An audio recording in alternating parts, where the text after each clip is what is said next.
Hi guys, my name is lelasophia. I am an artist and fine jewelry designer. If you like contemporary fine jewelry, if you like luxury handbags, all things interiors, then I have some fun videos for you guys. Okay, so I thought I'd do a little spin on videos that I've done in the past. We know that even as anti-trend as I am, I can still always admit when there is a bag that has reached it bag status. I'm gonna include some of those for, you know, spring, summer 2024, and maybe even 2024 in general. But I'm also gonna sprinkle in some bags that I think should be it bag status or should definitely be considered as one of the most incredible bags of 2024. But first and foremost, if you guys are new here, thank you so much for tuning in. I can't wait to see you in all of my future videos. Make sure that you like this video, subscribe to my channel, follow me on Instagram at lelasophia jewelry. I put out videos every Wednesday, Friday, and Sunday, and so I cannot wait to see you guys in the next one. Okay, so you guys, I'm very excited because I've been seeing some bags, especially like that either were just on the runway or just dropped, that I'm like, more people need to be talking about this. Some of these, a lot of people have been talking about and I think are so worth the hype. Okay, to start with the bag that I'm sure most people have been hearing rumblings of, seeing. Everybody seems to be obsessed with the Alaia Teckel bag. I think that's how you say it.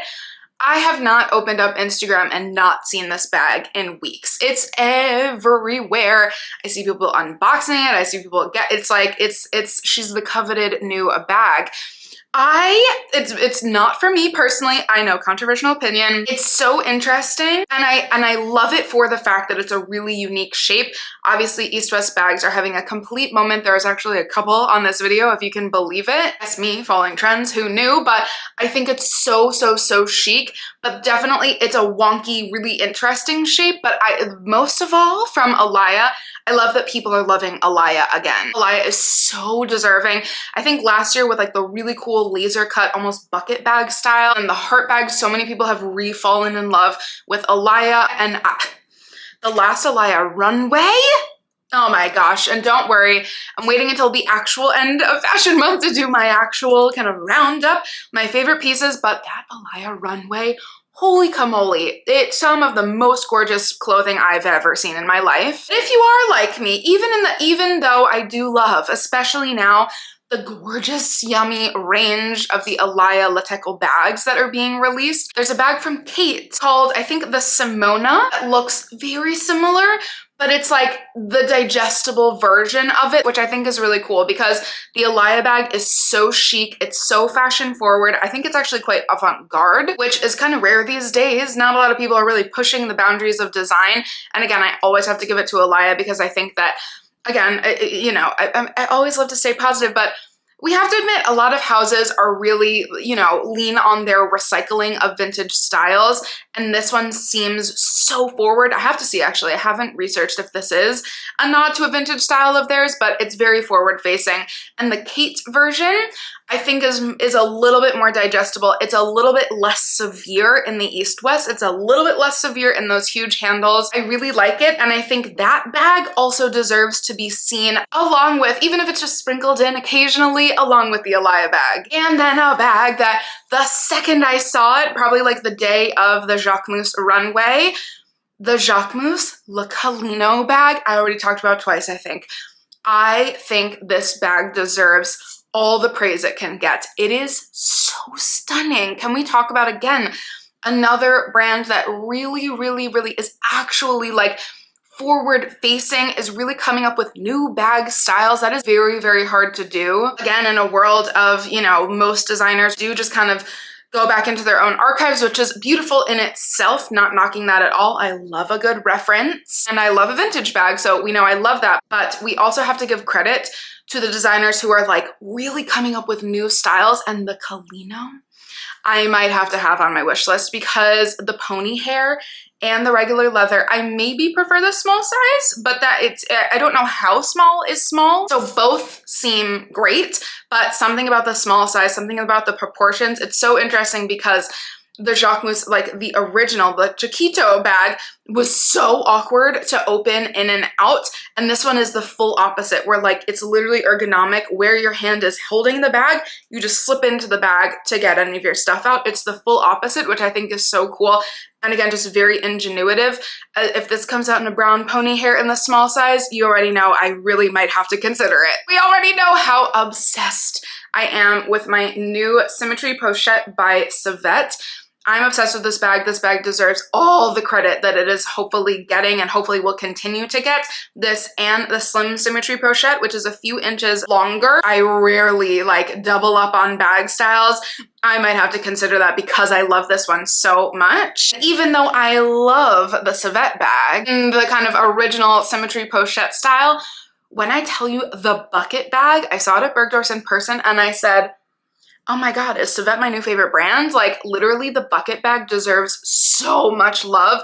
It is so chic, it is so cool. It's minimal while still being really, it's like a little bit of a different style. And I love when she does the, how do I say this? Because I'm not a bag designer, I don't know, I'm jewelry only. It's like the mixing of materials, or there's like almost a border maybe, if that makes sense. I don't know. I love it when she does that in the Slim Symmetry Pochette. And I especially love it on the bucket bag. The bucket bag in the suede.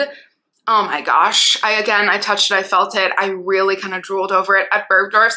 This bag deserves so much love. And I'm hoping like maybe the spring fashion shows people will start wearing it, because when I tell you it should be everywhere. To just go ahead, we're not flexing here.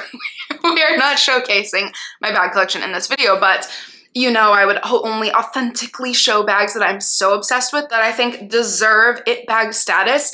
We know. I'm not even gonna say it again, because we know the Margot, she's having a moment. She is the 2024, late 2023 it bag girl of the entire year, okay? There are some mixed opinions, there's a lot going on, a lot of people are, you know, talking about it, but the bag that I think has drummed up a lot of I've certainly seen it sold out a lot of places, so I think people are buying it, but the bag that I think deserves even more love, especially on social media, is the Row Abbey bag, because when I tell you I am head over heels in love with this bag. I will say it in every single video, so for those of you guys who watch every single video, that I love you guys so much, you're gonna have to bear with me, because it is the best leather I've ever felt in my life. It is the best leather bag I own. It is the most incredible quality, as are all bags from the Row, my entire collection. It's a dream, and it's a dream and a joy and a pleasure to collect these bags. But the Abbey bag, also I just wore it to my brother's birthday little dinner event, and so the straps just come in so easily. I hold it like this with the straps kind of tucked over my hand so that it's kind of a pouch bag style, but then if you need to, the strap is long enough where you can really just put her over your shoulder. I am so obsessed with this bag. I cannot wait to see, like literally, as I'm saying this, I'm like, oh my God, I can't wait to see this. I can't wait to see the colors that they come out with in the next drops. Because right now, this is the me combination of all time, but the suede ones and it's a very muddled blue and a very like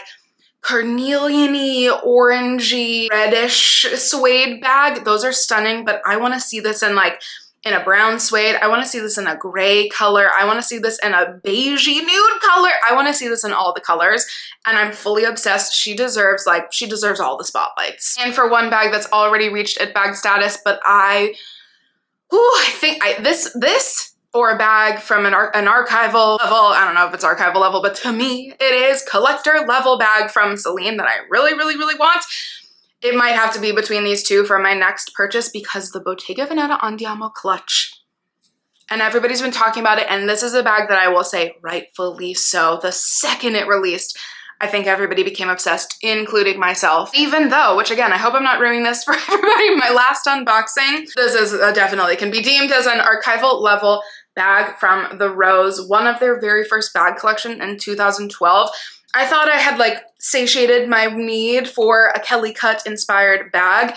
And when I tell you, this just made me want the Andiamo clutch even more. Similar to the Abbey bag, even though the Abbey bag in the first drop had the most me color of all time, the Andiamo clutch has been coming out with a few more colors or options, but I am very excited for them to come out with even more. There's a color, was it called Acorn, or does it just remind me of an acorn? That would be hilarious. There's a color called Acorn, which I think was a seasonal color, which sad, cry face. That would be so sad that one day I'll have to find a Bottega bag in that color, because I loved it so much. There's also a color called Dark Taupe I'd love to see this in. I obviously, because of my Bottega Veneta medium sardine bag that I have in the back there. She's very dark, you can't really tell, but I already have fondant in 2 bag styles. And the cognac-y color, I clearly already now have. Who knew? I did not realize I was gonna be collecting that bag from the row.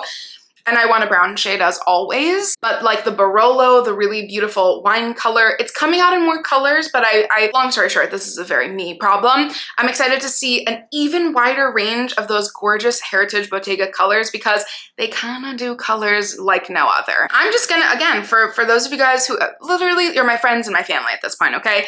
Because I love you all so much, so I just hope you always know that. And so just bear with me for talking about this bag for the literally maybe 20th time, but the Burberry Rose Clutch. I'm sorry. And I'm gonna be very specific on this one because as soon as this patent leather glossy, dark burgundy shade came out, oh my God, again, I'm gonna try really hard to either collect the Bottega Veneta Andiamo clutch, the Celine clutch, the A Circa Phoebe Philo, or the Burberry Rose Clutch specifically in this glossed out luxe looking burgundy color. I can't even handle it. I literally can't even handle it. I want this bag so badly. Hoping it'll go into some of the sales in the summertime because oh my gosh, the Burberry Rose bag deserves it bag status. Why it doesn't have it, I don't know.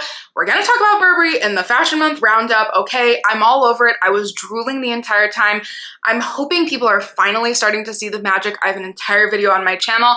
I think it's wild to me that this isn't like everybody isn't bowing down. It is Genius by Daniel Lee. And the Burberry Rose Clutch, I'm just gonna say, in the specific color, in the specific style, patent leather, this is the most gorgeous bag. And thank God Lori Harvey knows what's good, okay? As soon as I saw Lori Harvey wear this to the show, autumn 2024 show, I said, Lori Harvey, she knows what's up. And then just 2 more for us, which I talked about again, which I'm so happy is finally out.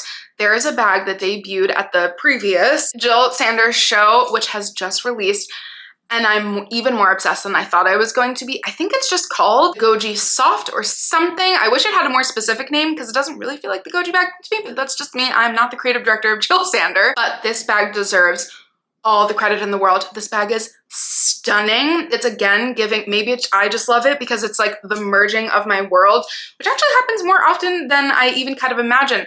It's top handle vibes, crook of the arm vibes, but very much so pouch vibes, and it looks like it literally just closes up so perfectly. Oh my goodness. This bag also, because we know and love the Goji bag, and I would say that on very specific, very niche Instagram feeds that, you know, For You pages that I probably have, and maybe the only one, the Jill Sanders Goji bag is definitely getting to an it baggy status. And I think it deserves it so much. And this new bag, ooh, this could be like the kind of next level. Oh my gosh. And then I guess we're going very east-west, very like small but still usable bag styles today. I don't know, I wasn't planning on that, but it's maybe just where my vibe is right now. Maybe that's just where a lot of designers' vibes are right now from Bottega Veneta.